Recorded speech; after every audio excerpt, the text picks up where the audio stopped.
Boa tarde a todos.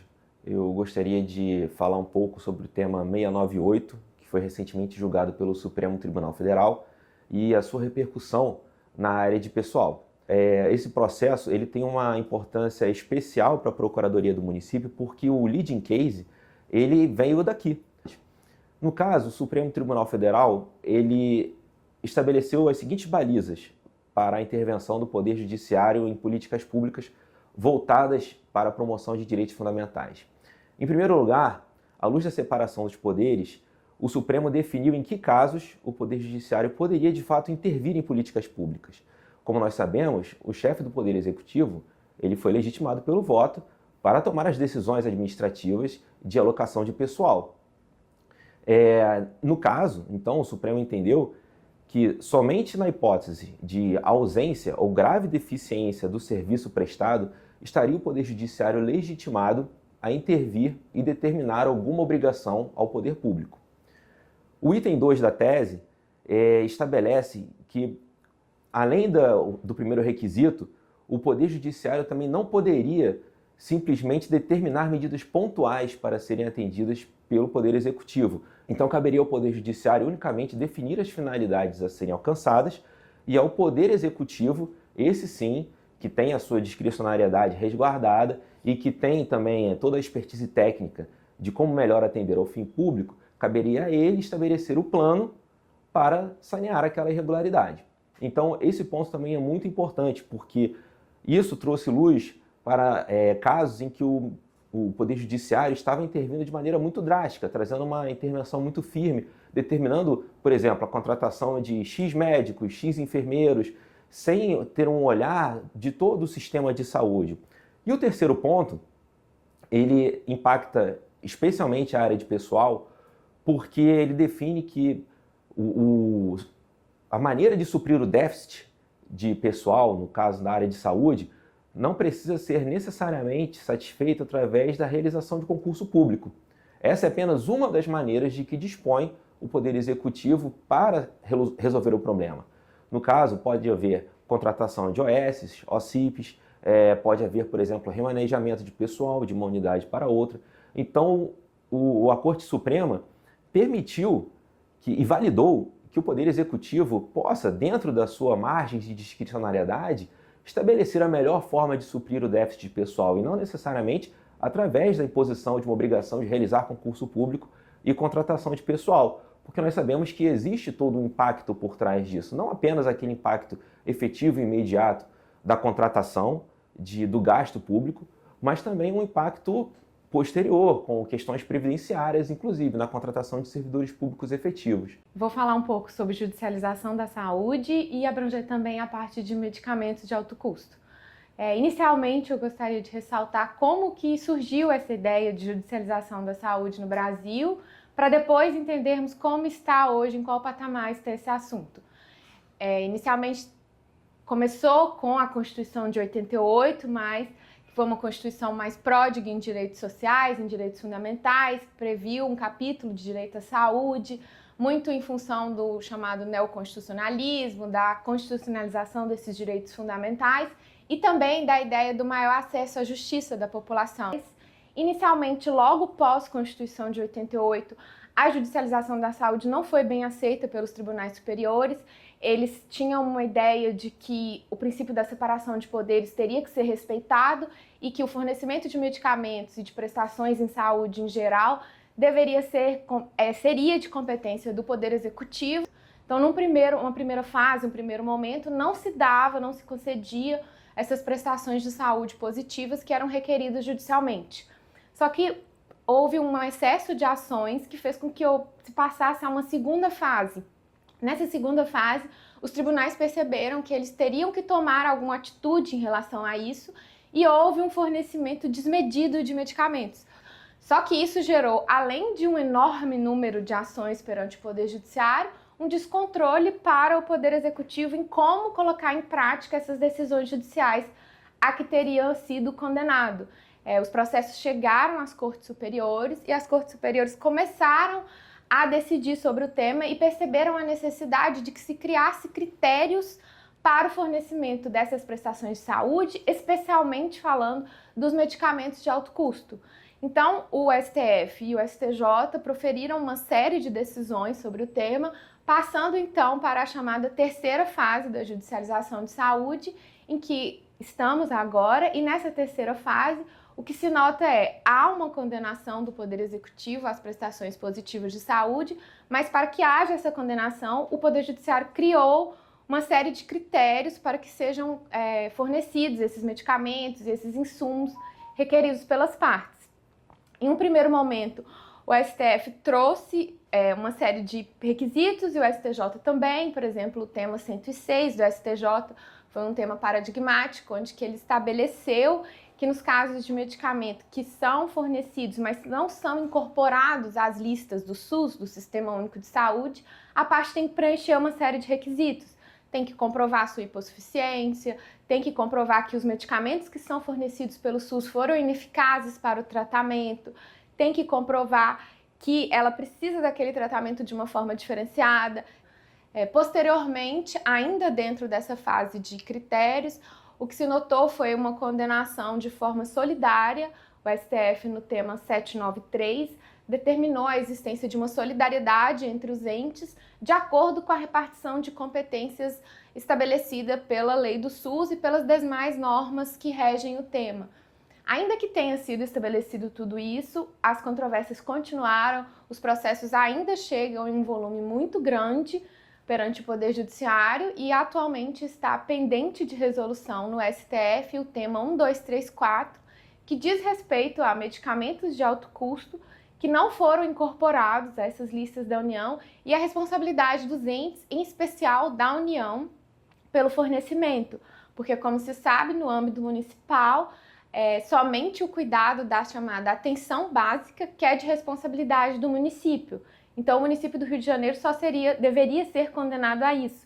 Mas o problema é que quando o processo chega no Poder Judiciário, essa solidariedade é utilizada como argumento e não se leva em conta essa repartição de competências. Bom, vamos falar sobre o tema 1118 da repercussão geral, que se encontra pendente de julgamento no Supremo Tribunal Federal.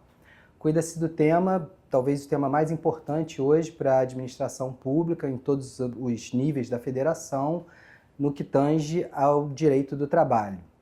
Isso porque o Supremo Tribunal Federal vai decidir a quem incumbe o ônus da prova nos casos de terceirização que envolvam a administração pública. A Justiça do Trabalho, de longa data, ela tinha um entendimento no sentido de que a administração pública era responsável subsidiária pelos débitos trabalhistas dos prestadores de serviço, pelo simples fato de ter com eles contratado.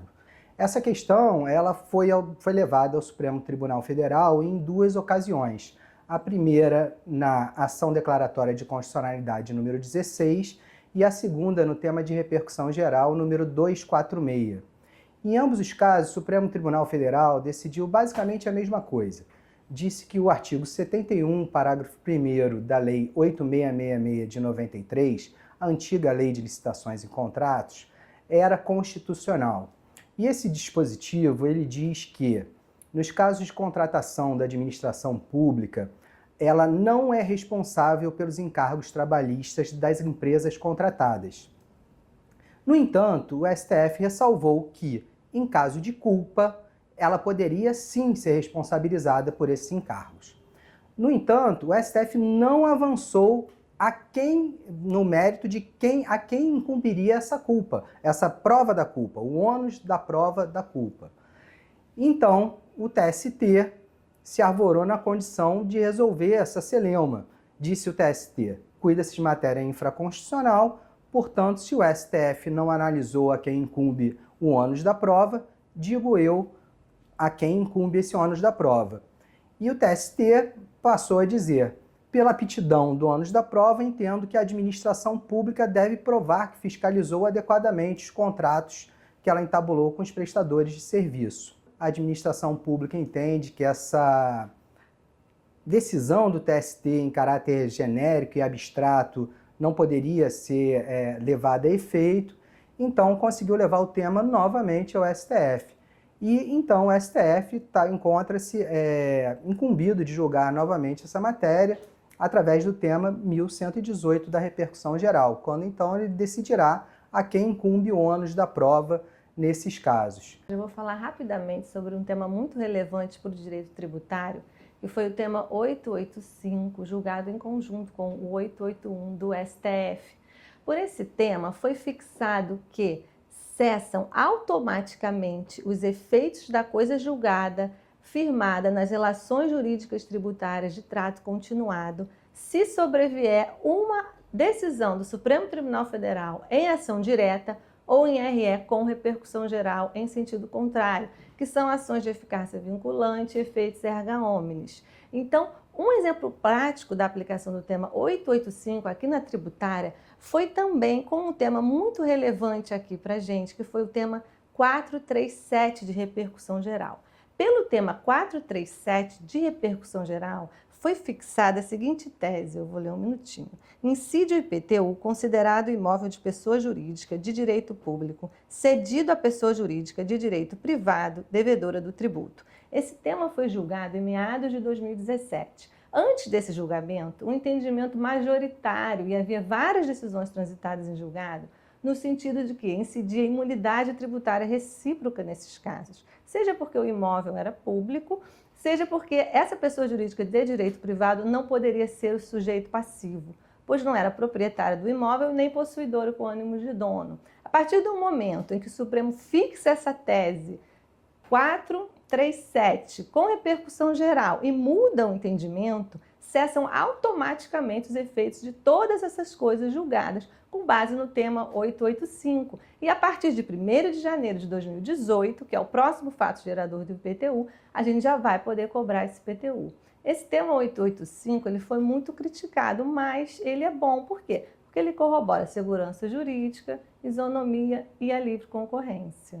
Em continuidade ao projeto, de apresentação da especializada, eu acho que uma pedra de toque relevante para os processos que a gente enfrenta na Puma, para trazer um formato de conteúdo para vocês, seria tratar do conceito de processo estruturante.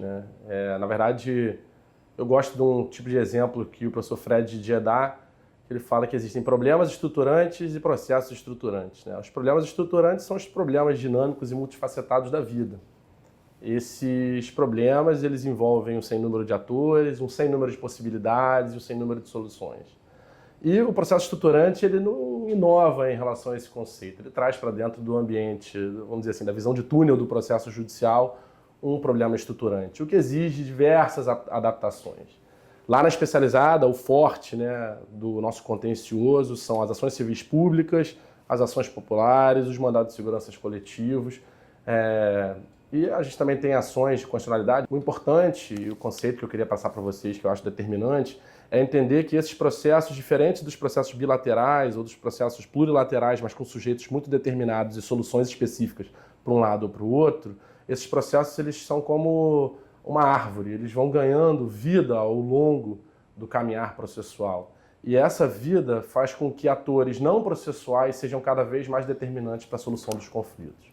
Então, a gente traz para o processo estruturante, é impossível você resolver um processo estruturante naquela triângulo clássico, 2 partes e um juiz. Você tem que trazer populações afetadas, membros da administração pública que são afetados, contingenciamento de despesa que você precisa fazer, ou seja, um sem número de atores que não necessariamente no seu dia a dia dialogam entre si, mas que para enfrentar um determinado problema que exige resposta do Poder Judiciário, ou seja, um problema que foi judicializado, ele vai precisar ser endereçado por diversos atores ao longo de um processo judicial.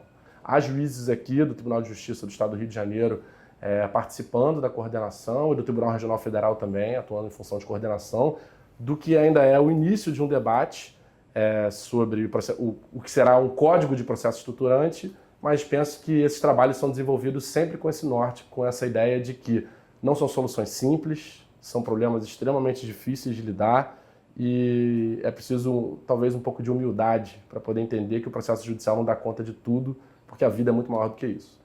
Pessoal, em continuidade à explicação sobre a Procuradoria de Serviços Públicos, mais especificamente agora sobre a nossa atuação e temas relevantes sobre a atuação da PSE, eu quero trazer para vocês Primeiramente, o que seria serviço público?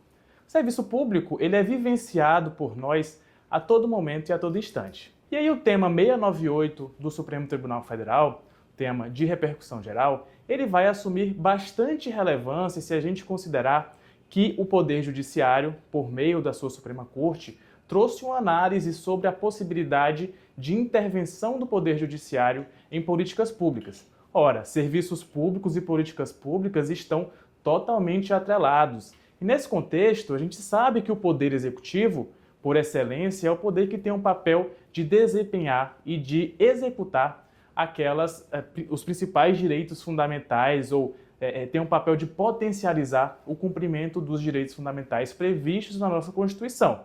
E nesse contexto, o Poder Judiciário, de acordo com o próprio STF, ele precisa ter parcimônia quando for interferir em políticas públicas, principalmente porque a gente tem que levar em consideração os aspectos orçamentários, os aspectos financeiros, a análise da reserva do possível e também, logicamente, da necessidade de termos a ciência que os recursos eles são escassos. E aí o STF, por meio desse tema de repercussão geral, definiu que o Poder Judiciário, via de regra, ele não interfere, ele não intervém em políticas públicas. Quando visualizado uma situação de deficiência no fornecimento de políticas públicas, na implementação de políticas públicas ou de omissão completa, e essa deficiência não é qualquer deficiência, é uma deficiência grave, aí sim será possível a intervenção pontual do Poder Judiciário. Mas o Poder Judiciário ele não pode determinar medidas específicas. O Poder Judiciário ele tem um papel de, em conjunto com a administração pública, justamente numa toada de uma necessidade de diálogos institucionais, conversar com o Poder Executivo para que este poder apresente ali metas, objetivos, programas a serem implementados. A dívida ativa, e eu sempre falo isso, tem uma lei de 1980, que é a Lei de Execução Fiscal, popularmente chamada de LEF, né? E eu digo que ela é um primor tecnológico, por incrível que pareça. Por que eu falo isso? Porque a leitura dela revela o quê? A LEF ela traz ali todos os procedimentos necessários que devem ser seguidos para uma cobrança de dívida ativa. A dívida ativa nasce, tem sua fase própria e ela tem uma data para morrer. Só que, efetivamente, em 1980, quando os autores imaginaram, não havia esse arsenal tecnológico que nós temos hoje em dia. A gente realmente vivia uma situação onde o processo era papel, era tudo papel. E hoje, com a tecnologia que nós temos, com as possibilidades que nós temos, a dívida ativa tem um potencial de automatização, de procedimento, de utilizar as regras de cobrança de forma muito mais efetiva. Então, hoje, uma execução fiscal ela pode seguir sua vida desde a propositura até o seu encerramento de forma completamente automatizada. Mas, para isso, tanto as procuradorias quanto o Poder Judiciário, elas precisam se modernizar. A gente aqui na Procuradoria do município tem feito a nossa parte, tem desenvolvido novos métodos de cobrança, novos programas de suporte à cobrança, de automatização do processo de cobrança, e isso tem gerado, ano após ano, aumento da arrecadação.